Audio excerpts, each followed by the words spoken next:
Speaking of kids, I used to work with kids with special needs, and it can be fun and like cleaning afterwards. The kitchen was a war zone. Oh yeah. I've worked with a couple of special needs students, but we always had like TAs and stuff that helped that more. So had all the training and everything. Just in general, yeah, working with like extremely young kids, you have to like let them get their hands dirty and stuff.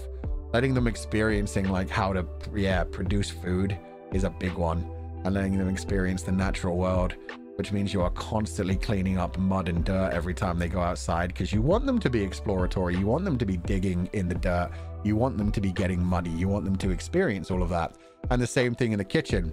You can't just cut up everything for them. You've got to be teaching them how things work. So you teach them how to cut, and they do it very poorly and they spill things everywhere, and it's all just part of it. Thinking of cooking / baking something with them. Got any recommendations? Grade 1 to 4. Pies are always good, because pies are nice and simple, especially if it's like a blueberry pie or like an apple pie. Oh God, I'm trying to remember. We used to use cooking for teaching as well, and I'm trying to remember the things we used.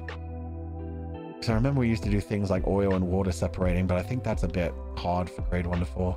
You can always...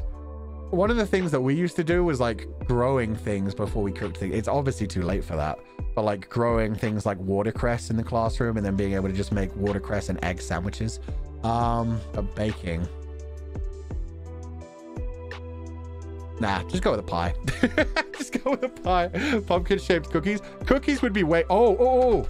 That's one thing we used to do. If you get them to make jack-o'-lanterns. So teach them the idea of like carving jack-o'-lanterns. Teach them the idea of like using the drawings and then cutting that. You take out all the seeds. You can teach them to like roast the seeds and to make like pumpkin pie and stuff. We never made pumpkin pie. I know that much. But we did used to like roast the seeds and then have the seeds as like a snack during snack time. But that becomes like a multifaceted thing. God, it's so weird trying to think back to like teaching days. But yeah, that could be good, especially if you just like... Pumpkin seeds can be turned into other things as well.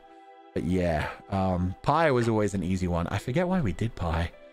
Yeah, we definitely we had the kids grow their own blueberries as well.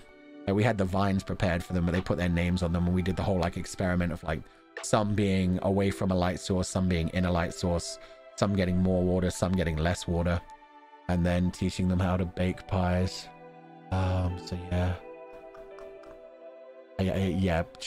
pumpkin cookies for Halloween is a much better idea. I was trying to connect it back to lesson things, but honestly, yeah, just go for something simple. That sounds good. Yeah, just teach them like different measurements and stuff, and it's good. Anyway, thank you for turning the Foo Fun Secret Life of Anna. I'm sure you could do better than my silly suggestions. I've been out of it for way too long, clearly. But good luck with everything.